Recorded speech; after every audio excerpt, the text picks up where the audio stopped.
The Mafia was an organization that struck fear into the hearts of millions of people across the world.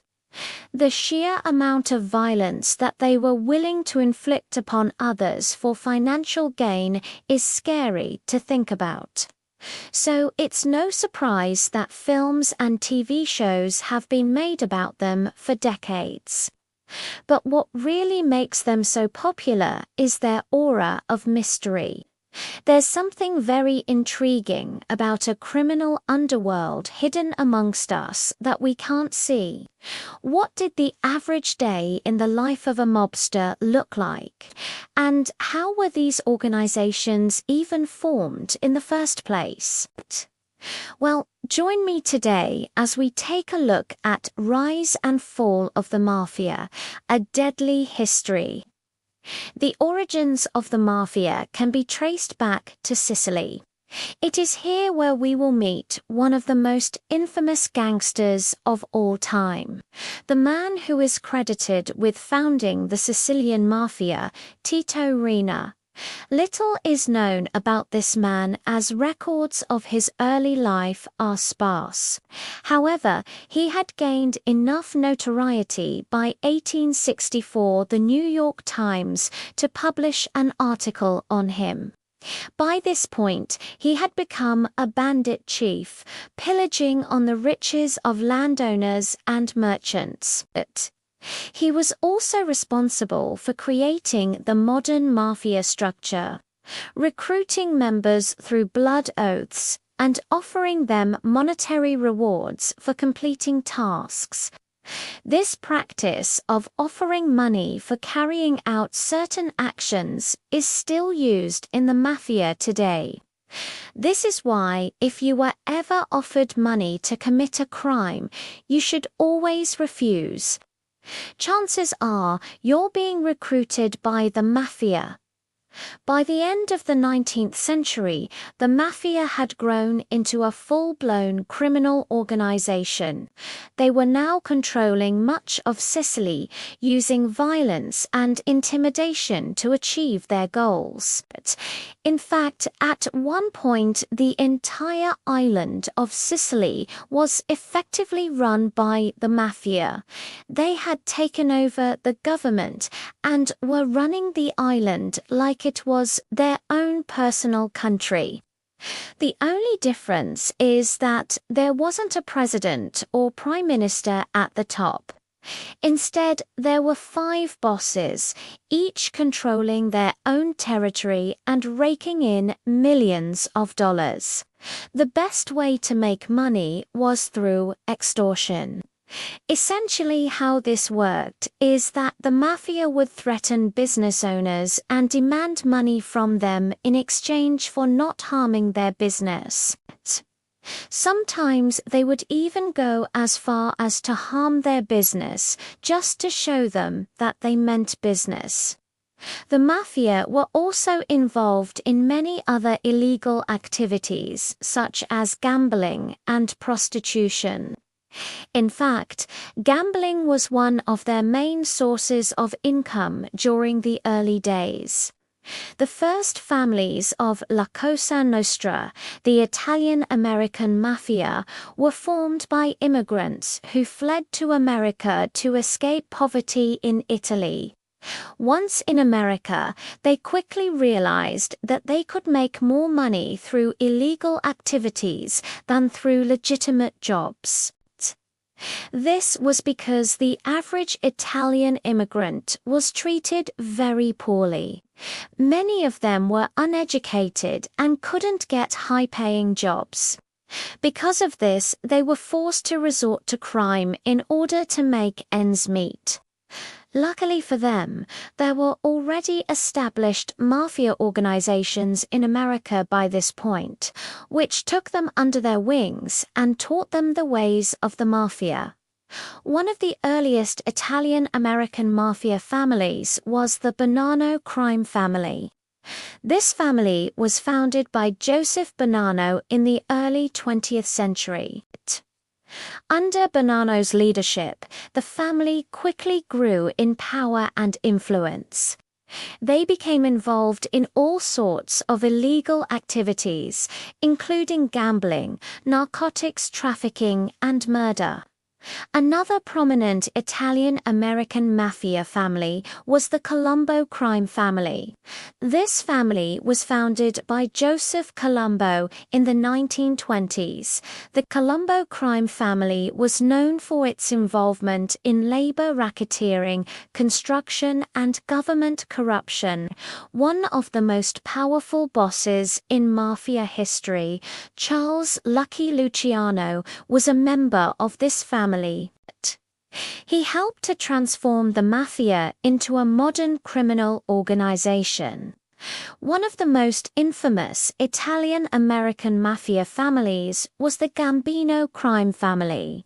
This family was founded by Carlo Gambino in the 1930s. The Gambino crime family was one of the largest and most powerful families in mafia history.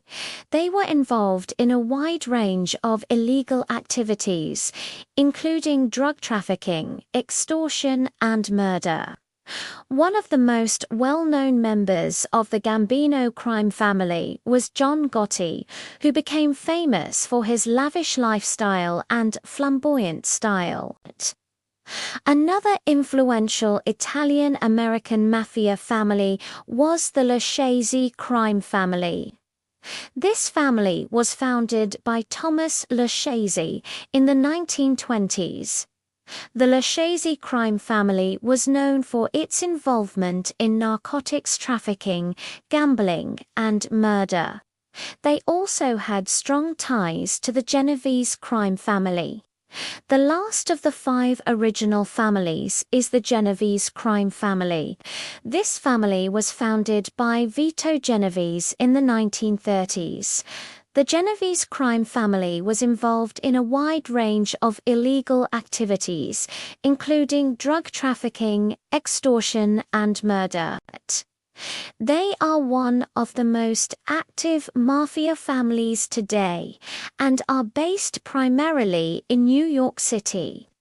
So these are the 5 families of La Cosa Nostra.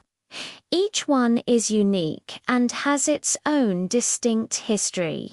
They have all been involved in some of the most notorious crimes in history and continue to be a major force in the criminal underworld today. With the Mafia having control of so many different sectors, it's no wonder why so many people wanted to take them down. The US government was the first to take serious action against the Mafia when it created a special unit dedicated to fighting organized crime. They called this unit the American Mafia Commission. Their job was simple: infiltrate the Mafia and bring them down from within. At first, the Mafia was able to avoid the government's efforts, but eventually the commission began to turn the tide. They started by arresting lower-level members of the Mafia and working their way up.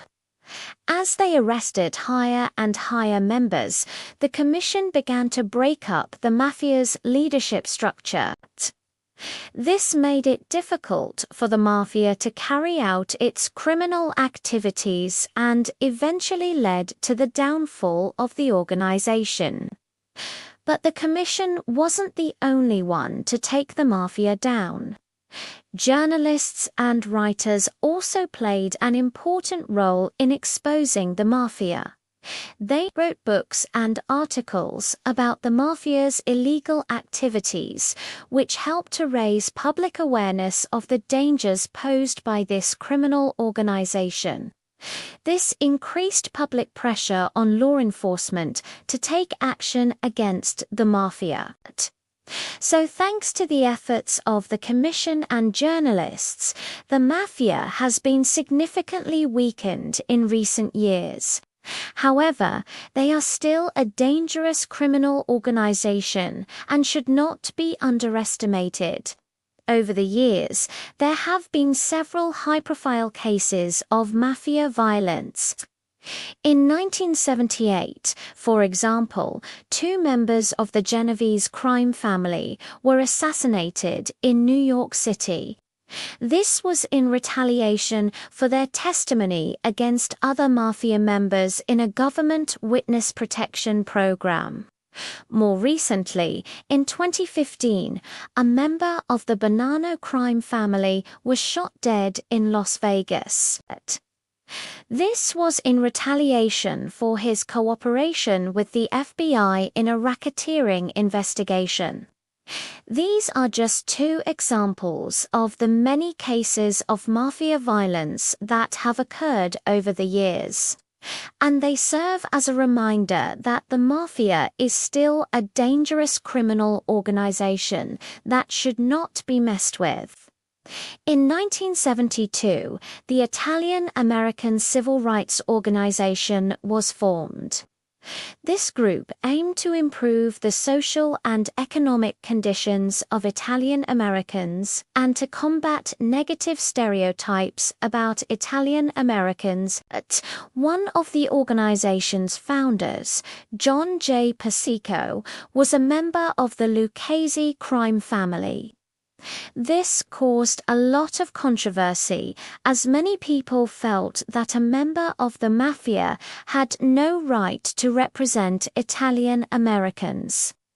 Persico argued that he and other Mafia members were simply trying to protect the interests of their community.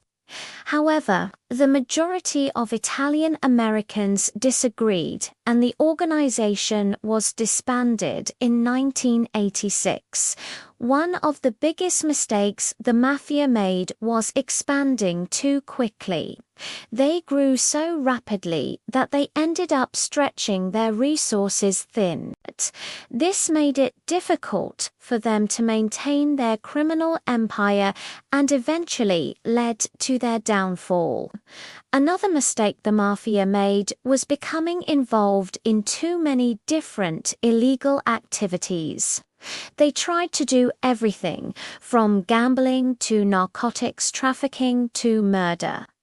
This spread them too thin and made it difficult for them to focus on any one criminal activity.